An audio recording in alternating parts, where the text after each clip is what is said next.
All right, so we're going to do the pre-recorded ban phase, very interestingly. So Corky, I mean, that just seems like a Palafox ban. Yeah, like FBI, obviously, longtime Senna player. We have the Aphelios ban. That's a little bit more interesting to me.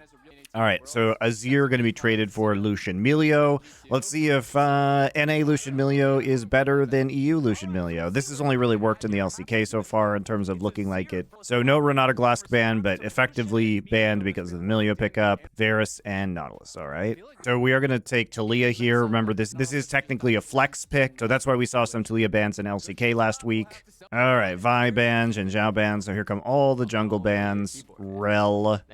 This could be still a jungler, guys. Gragas top lane. They're not. Okay, so we're just gonna go and see Jarvan. So now we know this isn't jungle. Interesting decision, but I guess they don't want to blind top lane. And the Udyr falls surprisingly far through the draft. All right, so Viego here. Look, this is a pretty well-rounded composition from Cloud9, pretty standard control mage in the mid lane. They have great choke control and poke with the Zir and Varus. You know, if they can try and get some reset, it's not a big reset Viego comp. We're going to have a ton of single target damage. I assume this is going to be lethality Varus, just given how this comp looks so far and the fact that you do want to poke somebody down to try and get a quick pick to reset Viego. Also, you know, Casante's going to be the only one who's really challenging up on the top side to kill from a tank build perspective. On this side, they've got some really strong, I would say, kiting capabilities. You know, you have decent engage here between Azir. I think this will probably be a second item Banshee's Veil Azir. You know, some engage with, you know, Varus ult or Nautilus ult as well. The Udyr here, we've seen kind of, it depends on who's playing it in LCK, but it has been able to proxy farm against the Casante pretty effectively and just kind of keep him pressured and pushed in, which could give opportunities for the Jarvan Talia ganks into the side lanes. I mean, I expect the Lucian Milio to be kind of oppressive early, but we'll see what happens. And I think that's what we're coming into this game looking at is like, there are questions about how well Jojopyun and Blaber are going to be able to synergize because both of them are kind of have been the tips of the spear of their team and kind of demanding a lot of early game attention, I would say. Especially Blaber, you know, has required a lot of roams to him to contest objectives and like, you know, play aggressively in the jungle. And the question is whether Jojopyun, who's more of a kind of lane bully, wants to engage in that. They perform. Hui's so criminally underrated, man. Like for a while, they were. Him and the Stixay were like a bot lane to be feared, actually. I mean, I feel like that kind of just speaks. So bullying beginning early here. This is going to be Rmax Udyr, most likely into W second, just for wave clear and sustain. Is that only every bot lane is like playing for this thing, right? And so like really what matters is like player skill a little bit more honestly than the synergy between your support, because like the execution is so important, just like the little advantages that you get if your support does something differently. So I mean, when me and Buzio started playing, our synergy wasn't that good. Yeah, well, double lift. I'm not sure about this one. I think you do have to consider matchups. You know, certain matchups are always going to make playing those aspects out a lot easier. Dhokla getting absolutely shat on up here. Hard to be useful on Udyr. Like he basically is just like the run at you and stat check.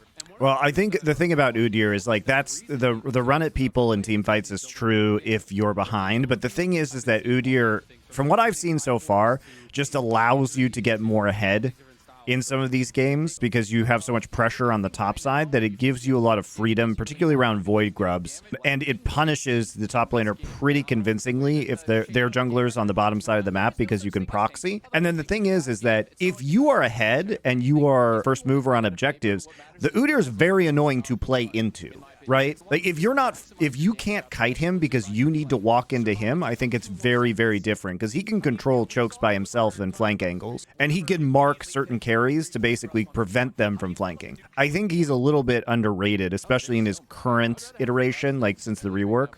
Yeah, and the free grubs thing is actually huge because especially with this composition that we see C9 running, like think about what happens when they have free grubs with Azir and Varus on sieges. It's just very strong. Plus you have grubs for Udyr split push, which even in a tank build helps him to take out towers.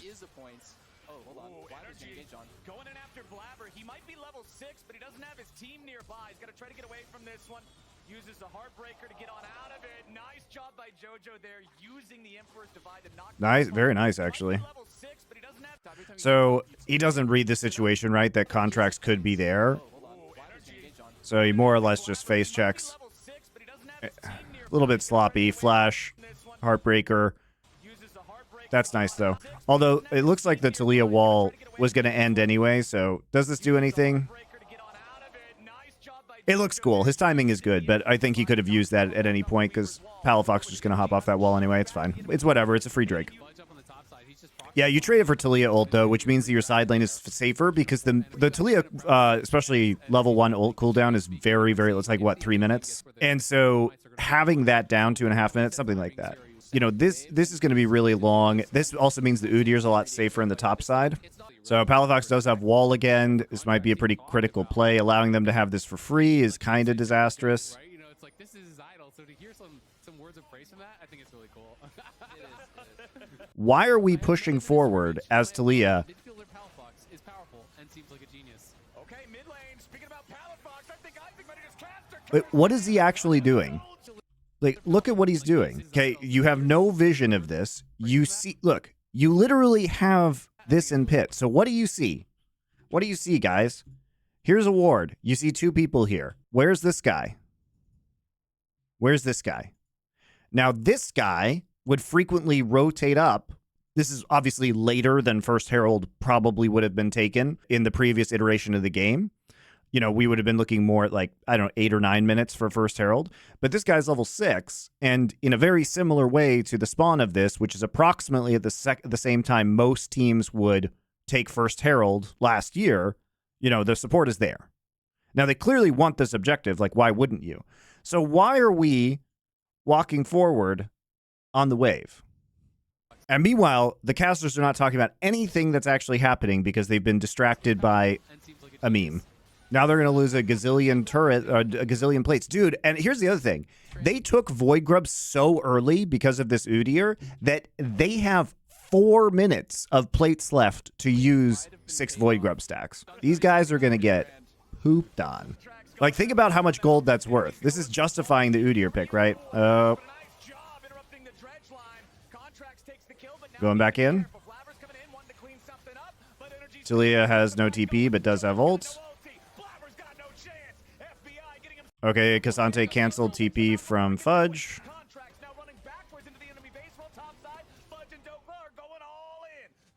So another question here. So Nautilus sees the Jarvan, and Jarvan goes back over the wall. So he thinks he's safe, but you're still walking into a 2v1 when your jungler isn't there, Vulcun. And that guy is going to have his flag and drag come off cooldown.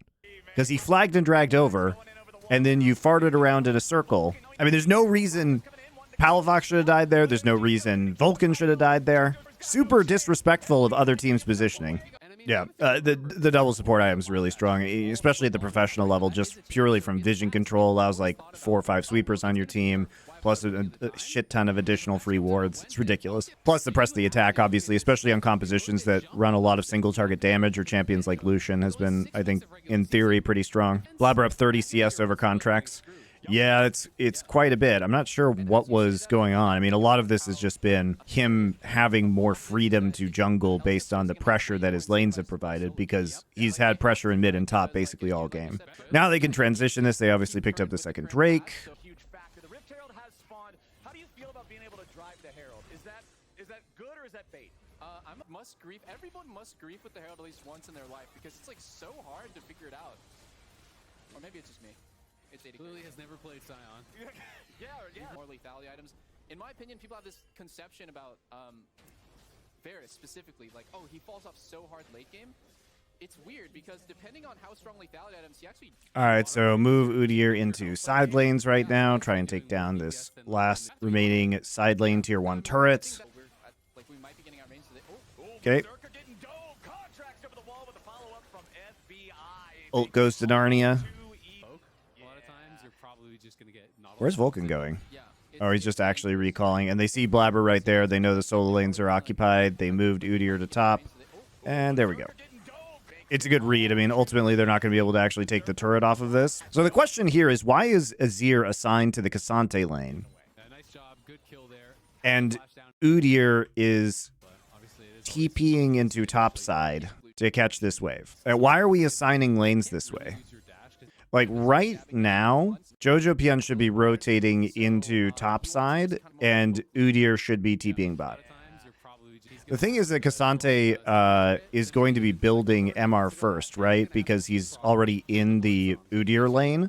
So he's going to do quite well into the Azir at this point in the game. And Blaber going in after the Cassante. Big Dokes in trouble. Already Meanwhile, he's not going to do well against this. wants to bring him back, but he can't do it. Blaber gets the kill. That was a surprise amount of Kraken damage, Slayer, at Viego. the end. I actually thought he might Miner starting up the dragon. Azil, I just want to tell you, I have so much respect for you for knowing the name of that item, because neither word is a real word. That's been my complaint the whole time, is that Karnik Rooker, there are 0 real words in it. Item's broken, actually. Well, I don't know if I'm saying it right, but there's No, that's, you're saying it better than either of us can, because we don't know what the name is. Finally using Herald. Blaber driving the Herald straight into the tier 1 turret. those Not mites, oh enough my god. to kill it off. Yeah, the mites have been doing a lot of The work. swarm, Jojo man. had him topside for the tier 1 earlier. Now they're going to summon up the Sun Disc to make sure that NRG don't have a counterpunch. Lane assignments have been a bit weird for Cloud9 this game, but it doesn't matter because NRG, they're both bad. Well, you know, we all remember the Palafox game from Worlds on the Talia.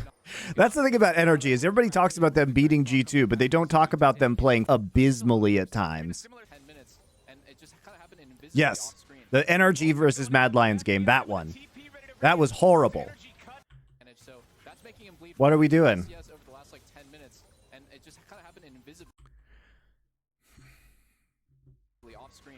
Vulcun going in after FBI with a TP ready to reinforce. NRG cuts bait and runs. They know. Why are people getting caught like this? Blaber's attacking a ward. You know he's here. You know he's here. He has flash. He has flash, guys. You don't even know what's over here. It's just black. Vulcun has flash and ult. This guy's recalling. He wants to get out. The call is to go back. What the fuck are they doing? Vulcun going in after FBI with a TP ready to reinforce. NRG cuts bait and runs. They know there's no way to save their AD carry. And C9 looks to be The lack of respect for Cloud9's potential positioning in the mid wave has been fucking crazy by NRG this game. I called this already, man. Your team is like screeching at you, like, "Come on, dash in, let's get some." Oh, Jojo just dashed in. He's on a killing spree here with the Azir. The Nashor's Tooth Lichbane build giving him so much burst when he goes in on these guys. Palafox didn't stand a chance.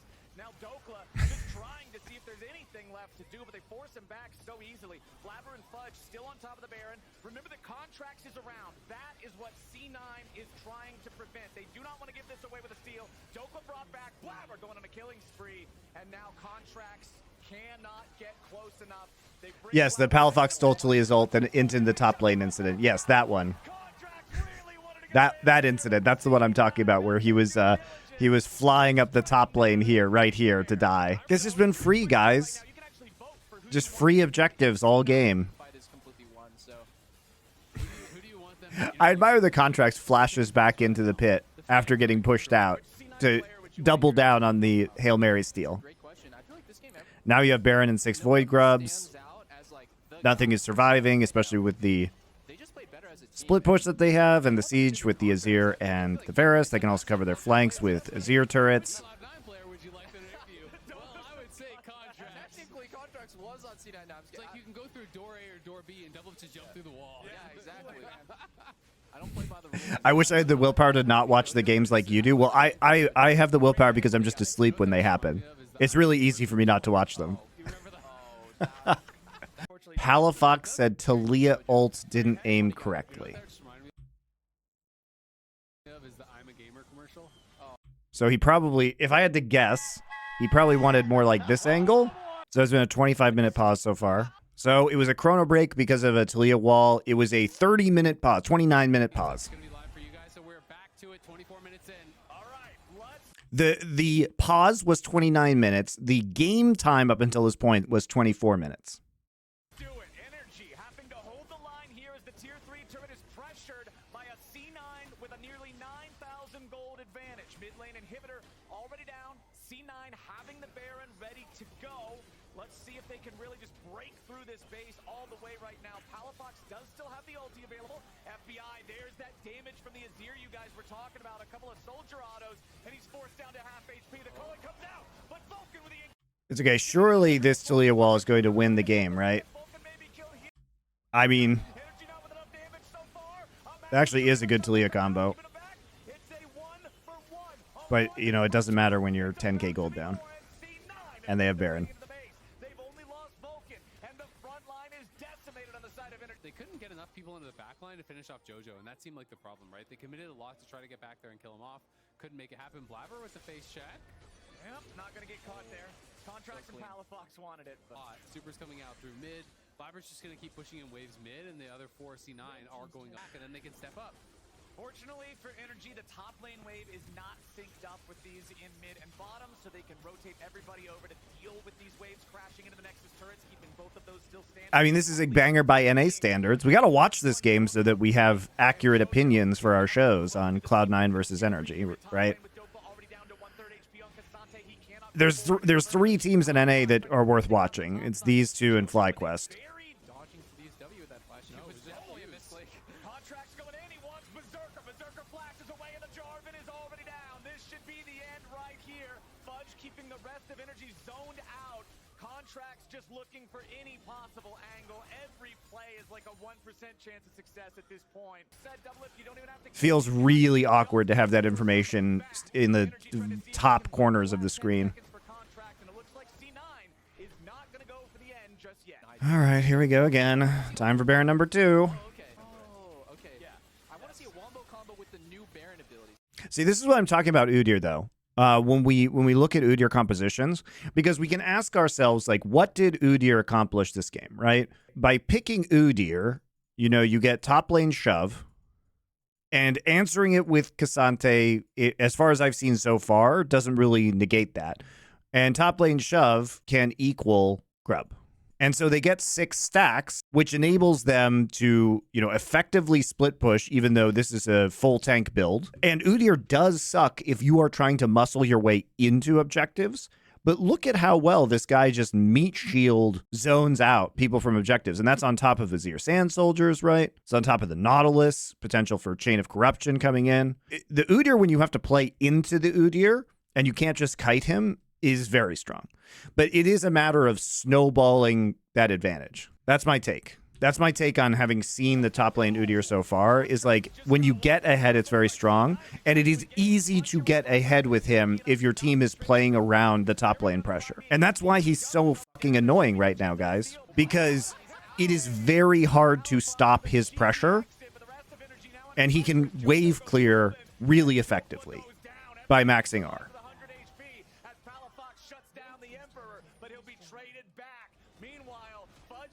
If you draft, Crepo says, if you draft no late game carry into Udyr, you lose.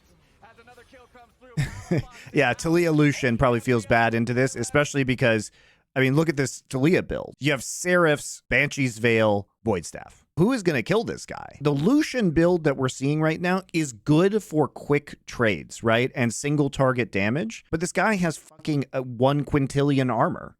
So who's going to kill him? Not this. I mean, this Talia is weak as fuck. It's not going to be Sundered Sky, Shojin, Jarvan. This is Jarvan's build doesn't do a lot of damage. What this does, if you build Sundered Sky into Shojin, the way the items, as far as I understand it, I'm still getting to know these new items, guys. This pair of items just gives you teamfight sustain and plus flag drag CDR or ability haste, right? Because it lowers. That's why you get it, right? Ability haste. So what this is saying is, he's going to walk around and try and lifesteal tank by hitting all the individual people with his little Jarvan stick. And he's going to try and get as many flag and drags and shields in as possible, because it doesn't actually lower his cooldown on his ultimate. So who is going to kill Udyr? Nobody. This guy has double MR items. He can match a split push, but then he's going to have a lot of issues because there's a Kraken Slayer, Black Cleaver, Viego, and this guy built lethality. I think this was a rough one for NRG. And you combine that with the fact that they were just getting picked off and they gave up objectives for free, especially first Baron. What do you answer Udyr with in draft? Well, we've seen a couple things. I think the AD Cannon is interesting because it allows you to provide some level of split push threat versus the Udyr. But I think Crepo has it right. If you don't have a late game carry, he becomes really unkillable because he gets a lot of money because of the pressure I mean, you can't move him out of lane. And he's proxying, so he's going to win top, and maybe you get the grubs at the same time. But also, I mean, we have seen some Olaf answers now. That happens in a series we're going to watch later, which is Genji versus Nongshim. But I'm not sure is the answer. I haven't seen enough of the Udyr yet. I think the answer, guys, is that there isn't good counters, which is why it's being banned in Korea. That's how it feels to me.